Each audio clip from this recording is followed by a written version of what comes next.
Okay, everybody, if we can have some quiet in here, please. We are also battling the sounds of the storm, so if we can keep as quiet as possible. And if you guys can hold the mics as close as you can just to block out the rain noise, that'd be great.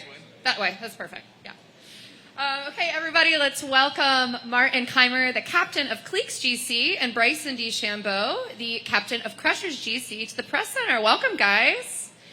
So welcome to Houston. This kicks off the second half of the LIV Golf season, and it marks our first time visiting Texas.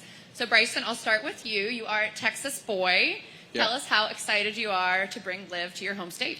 Well, Texas is a sports nation, I feel like. They love their sport, and for them to finally see what LIV Golf is all about is super exciting. I can't wait to see the fans and see what they're going to do, watching a lot of great play and a lot of great players.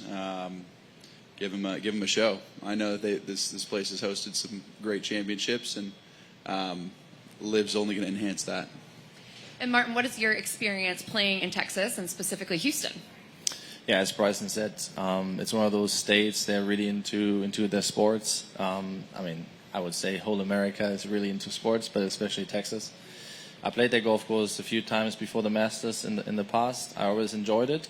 It's a little bit of a different setup this week because of the grass. But overall, I always had a good time here. I like Texas. I've been to many different cities in Texas. And yeah, I mean, I look forward to get started. Hopefully a lot of people will come out, watch us play some golf. Hopefully hit plenty of good golf shots, and then see where my team can end up.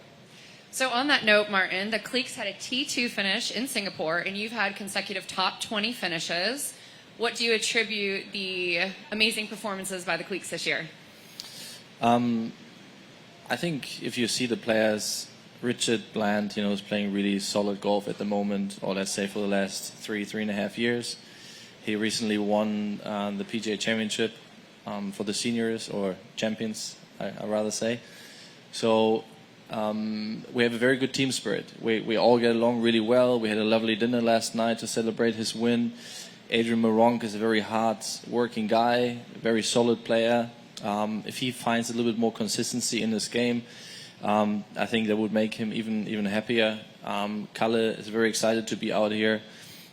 So we have a good dynamics. And if you talk about my finishes, the top 20s, obviously it's not what I want. I would rather be a little bit higher up. But where I come from for the last 2 years, it's definitely trending in the right direction. So let's shift the topic to the majors. Bryson, this is your first start since coming off your solo finish solo second at the PGA Championship.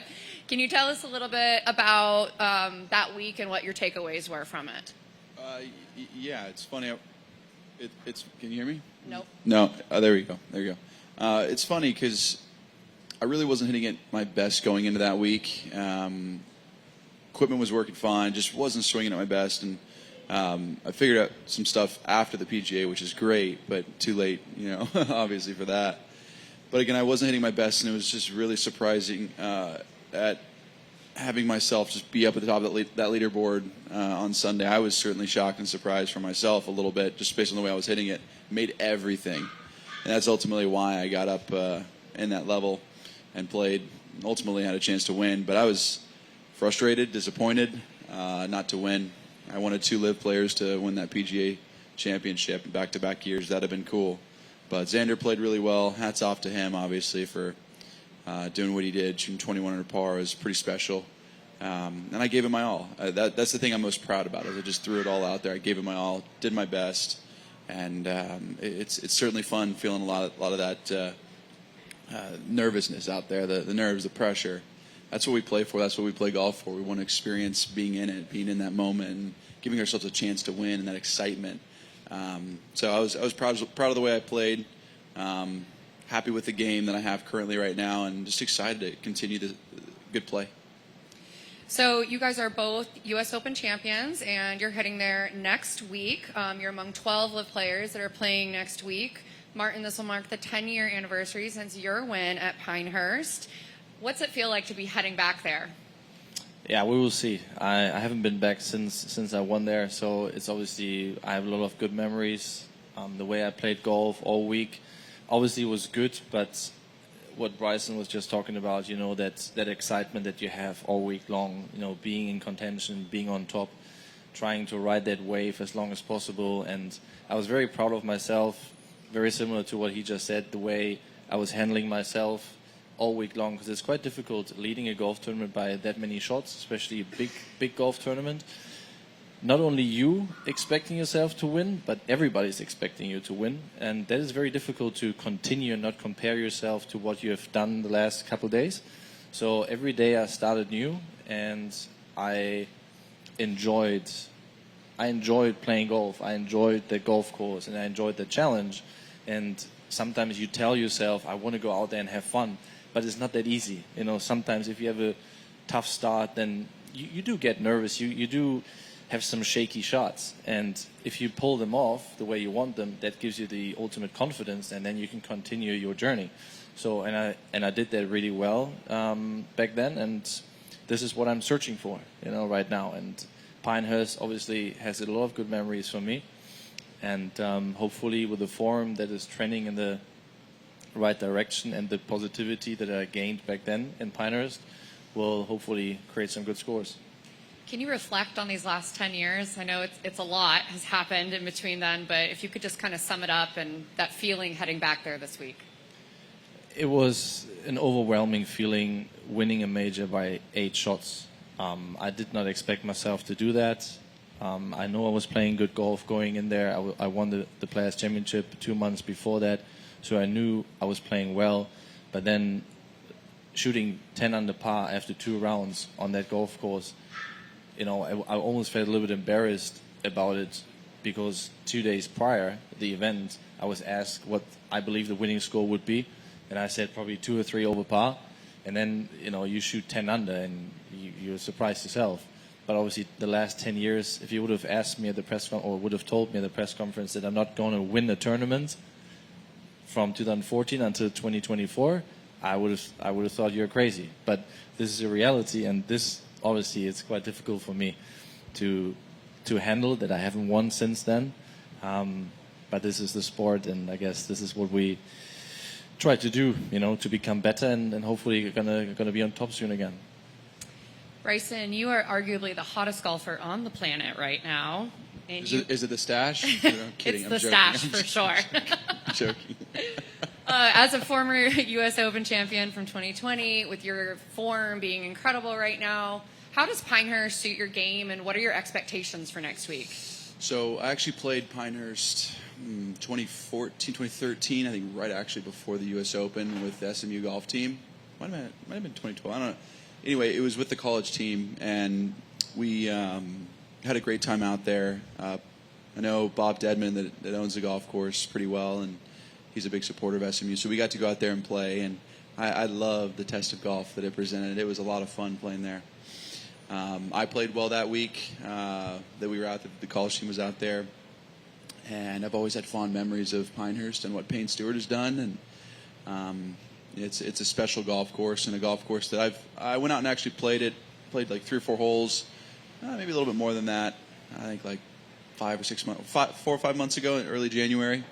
I went to see the USGA and talk to them for a little bit, and had a great time out there. It was an awesome test of golf. I know it's not the conditions that will be presented next week, but certainly got to see the golf course, the way it looks, the way it feels, the way the greens kind of roll, the slopes that are there. So it was fun, and I like that style of golf. It's an iron play golf course for sure. Amazing. And you did mention the stash. Can you? Yeah, just kidding on Can that. you tell us what the stash is all about? We all want to know. I did start it. That was my fault. I for sure messed that one up. That's good. You know, I don't know. I had someone say you might look good in a stash, and I was like, all right, I'll try it. I had a big scruff, and I shaved it all down. Then there's a video that's coming out on YouTube that is old school style. I think I posted about it almost a week ago now, and it looked good, I thought, with the outfit. I don't know if you guys saw it, but it's the old school with the hickory clubs and got the beret on and the whole get-up, the long socks and shoes, all that. So it was definitely fit the outfit. We'll see how long this lasts, though. If I play bad the first day, I'm probably just going to shave it. Could be a good luck charm. We don't know. Could be. You never know. Martin, last question for me. So Richard Bland, you had mentioned, he just won the Senior PGA Championship, his first major win at 51 years old. He's obviously been having a lot of success. He finished in the top 25 of LIV last year. How much of his success do you attribute to his move to LIV and then being a member of the Cleeks and having you as a captain? Yeah, I think Richard's, even before LIV, he was, I think a big thing for him was to win finally on any tour. When he won the British Masters, there was, it was one of those guys, he always went from Challenge Tour to European Tour and back and forth. It's so exhausting. So I have so much respect for him, what he has done to actually keep going, and because it's easy to ask yourself, am I good enough to win or not? Especially if you have been up there for so many years. And then he won the British Masters. He was playing in America a little bit. He did decent or well at some of the majors that he played then. So I think that gained a little of confidence. And then the move to LIV, being in a team that he enjoys a lot. I think he's a people's man. When you get to know him really well, he likes to be in a team environment. And I think playing practice rounds, going for dinners together really helped his spirit, besides the game of golf. So that we don't really have. When you play on the PGA Tour, on the European Tour, you travel a lot more and you're on your own quite a lot. And in this environment here, I think it helped his golf a lot. And he knows, I played with him last week and he says, it helps me so a lot to play every single week against Bryson, against John Rahm, Dustin Johnson, those guys. Back in the day, I only saw them maybe once or twice a year and played against them. Now I need to bring my A game every single week, and that drives me to really grind it out every single week. And I think that was also part of his success, that he knows he needs to give everything he has. Love it. Just going to do a quick audio check. We good? Yeah? Okay. All right, Mike, go ahead. Okay. So, Bryson, can you just talk about the roster change this week for the Crushers and kind of give us an update on Charles's health? Yeah. So I got a text probably 4 or 5 days ago now, and he's like, "Man, I'm sorry, I'm not going to be able to play." And it was like I fully snapped my leg in half. No, I'm kidding. I'm joking. He has a stress fracture, I think, in his left leg. I believe it's a stress fracture. Don't quote me on that, but he told me it was a little hairline something in his leg. And he said he just couldn't do it this week, but he's trying to be ready for Nashville, which is great. And then, funny enough, I've played with John Catlin a little bit growing up in junior golf. I've known him for quite a while. And he's been playing some amazing golf. I thought he would be a great fit for the Crushers this week. And certainly looking forward to having him on the team this week and helping out. And Martin, kind of going to Jane's question about Blandy, what is it about his game at his age, he's 51 now, that you're seeing the last 2 years as a teammate? I think he has a lot of priority on certain parts of the game. He knows he's not as long as most guys out here.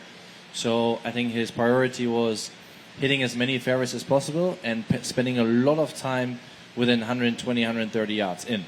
Because he knows, I need to be a little bit better than average out here in order to compete every single week. And I think the way he did it over the last, I would say, 3-4 years, he did really well. If you see the stats, he's one of the best drivers out here. He hits a lot of fairways. And in terms of scrambling and with wedges, his proximity to the hole is, I think, is top 10 out here as well. So he's focusing on the things that he needs to do. He knows he doesn't hit a 300 yards carry or 330. He knows that. So he's very realistic, and this is something you need to do. You need to know where your strengths are, and you also need to know what kind of weaknesses do I have, and can I fix those weaknesses? If you want to say the length is a weakness, you can't fix that. He is over 50. That's what it is. So I think he focused on the right things. And Bryson, I did want to ask you one question about the 3D irons. Do you see, because of the rapid prototyping that 3D is capable of, that eventually one day all golf clubs will be 3D, or do you see that at all? I don't know about that. I think the process as of right now is a lot easier. CNC milling a lot of heads compared to 3D printing. Once it gets to a price point that makes sense, then maybe, yeah. But it is somewhat expensive, and I don't think it's for the mass consumption yet. But it will get there, and I'm certainly looking forward to some improvements in the technology, because, man, it'd be so cool to just have imagine having like a 3D printer at your house. You just print your own iron or do whatever. Like, you can put it together and go hit it that afternoon. Like, that's really cool compared to having a 6-month process of prototyping it out and measuring it up and doing a couple iterations. Maybe that one of them's right or one of them's wrong, but you can just 3D print in an hour or so a metal head, and you stick a shaft on it and you go hit it. You know, those days are coming. I don't know how quickly it's coming, but it's certainly a really cool technology that we utilize, and hopefully it gets more widely known, because that is the future. It's just not here fully yet for mass consumption, and I want it to be. I want it to be for sure. Price point just needs to come down quite a bit. And one last question from me, just about, we're starting the second half of the season. Maybe each of you could just talk about this upcoming stretch, the final stretch, the 6 tournaments, and then the team championship. What you kind of see, what you kind of expect for the second half. Martin, you want to start? Yeah, I think we are, again, I think we're trending in the right direction. We had a couple good finishes recently. We are, as I said, with a good team spirit, there's nothing holding us back.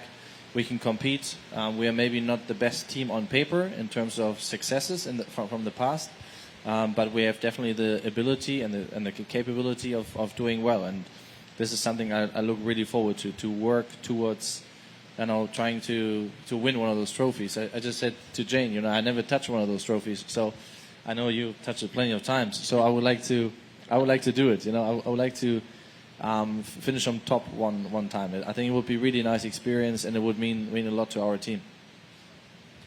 Yeah, the Crushers are obviously leading right now. We're doing some pretty good things. Our team isn't necessarily playing the best the past couple weeks, but that's okay. I believe in them 100%. I know that golf is not a game where you can just be on top all the time. You're going to have ebbs and flows, so I'm not worried about it. I'm excited for the next 6 events. I personally want to get the job done once, and we all do, right? I mean, we're all pushing for it, and sometimes it happens, sometimes it doesn't, but I think I'm proud of the guys for how they've shown themselves this year after winning last year, being able to be atop of the leaderboard and push and continue to push, and not just say, yeah, we're good enough. No, they're hard workers, and I'm proud of them for that, and they continue to fight and continue to work hard, and we'll see where the season ends up, but I've got a lot of faith in my team.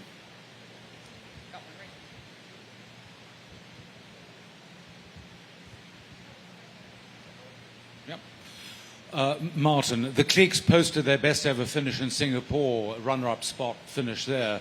Do you look back on that as a team, as a missed opportunity, or the sign of better things to come?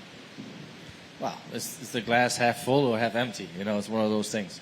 I think, of course, if I blame myself. I had a good opportunity on 17 in the last round, and a good opportunity on 18, and I could have had 2 or 3 shots better. I didn't do that. That would have meant that we would have been on top.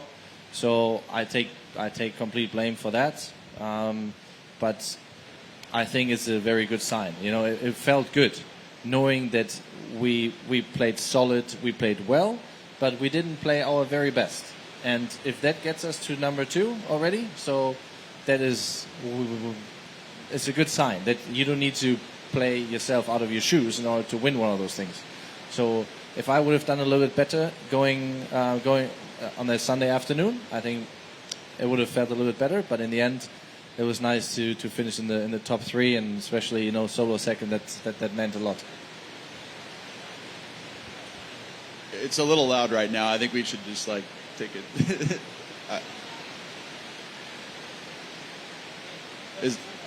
It doesn't sound that bad? Oh, okay. Okay, cool. We'll keep going then. Hey, Bryson. You seem to be having more fun than ever playing golf, whether it's out here in kind of a cool environment of LIV, whether it's on YouTube. losing to Garrett playing Yep. junior clubs.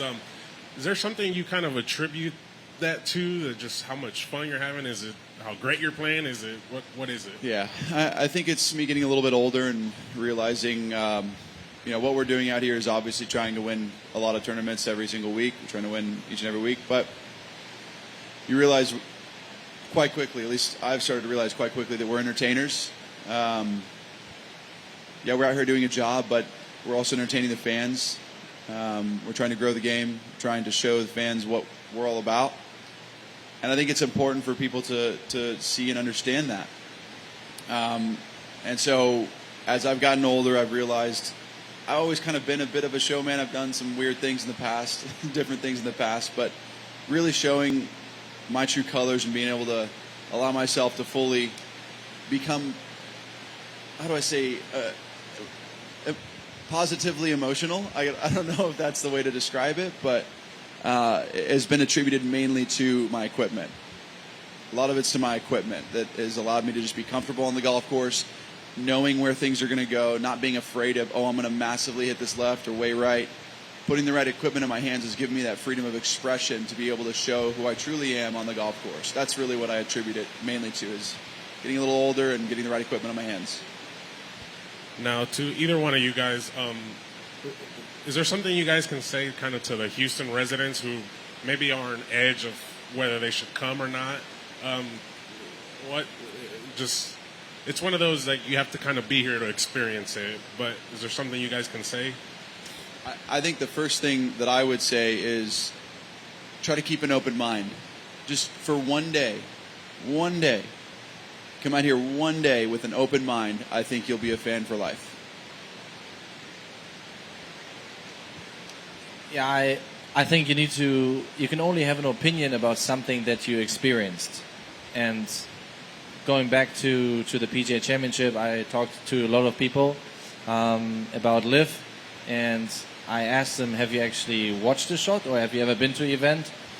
And some of them said, no, but I don't like it. And I said, listen, I never watched a cricket game, but I would never say I like it or I dislike it because I don't know. So, and as Bryson said, I would also encourage the people to come out for a day to experience it for themselves. If they like it, great. If they don't like it, that's okay too. One over there.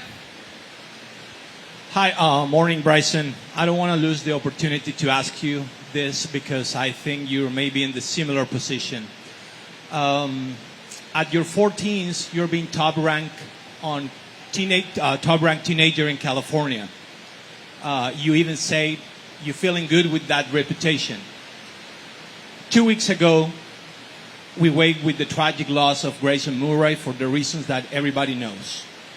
All the commission, tours, and players talk about the pressure, the loneliness, the feeling on the players on the professional tour. But a few days ago, we wake on another news that a 15 years old teenager, Miles Russell, going to be play on the first time in the PGA Tour. Do you think a teenager about 14, 15 years old need to be in a professional tour?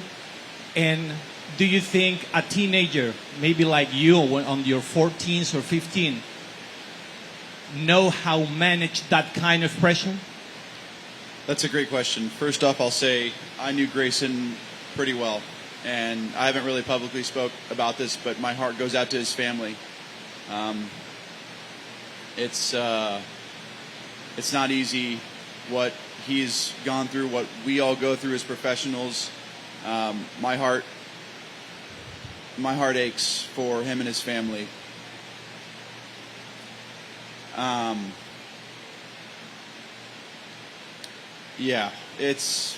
Golf is not a forgiving sport. A lot of pressure is put on you at a young age, especially when you're good. I'm not even saying myself. You have Jordan Spieth, you got Scotty, you got so many great golfers that have had experiences of pressures at a young age. And relating it back to myself, for just a moment, there's been numerous times where I've second-guessed myself on a massive level. My team's experienced it. I've experienced it even just coming out to LIV when I was playing terrible. Not up to my standards. When I missed 14 cuts in a row. The pressure out here is immense. And we all have to take our mental health very, very seriously. And so when it comes to Miles, I mean, it's an awesome opportunity. But giving us players, and I think that's what LIV is so amazing. That's why LIV is so amazing, is because we have that team aspect where we can rely on each other, on your teammates. That's what I was doing at Singapore last year. I was in a really bad place last year at Singapore, and those guys lifted me up. I've talked about it beforehand, but those guys lifted me up, and it'd be a different situation if those guys weren't here. If they weren't there to push me forward and go, no, Bryson, come on, you can do it. You know, so out on any tour you're playing on, whether you're playing mini tours, challenge tours, it doesn't matter. The pressure is just massive, and for Miles, I think it's going to be a good test for him. I hope he has the right people around him to continue to push him in a positive direction, because we all need that at the end of the day. The mental health aspect of golf is super important, and it's a tragic loss that we had with Grayson, because he was a good man, and I just think back to all the times we played junior golf. We played junior golf as a World Team Championship at Bolingbrook, actually, where we're going this year. So it's going to be a hard-hitting moment for me when I go out there, because he was a friend. As much as he struggled, he was a friend, and he was a good man. And the pressures of golf need to be taken seriously. And I wish Miles the best of luck, and I think he'll do well. He's a great golfer, but we all need to have a good support system, and that's ultimately what LIV provides as well. Anyone else? No? Okay, great. Good luck this week in Houston, and good luck at the U.S. Open, boys. Thank you. Thank you. Sorry, that was a hard question at the end.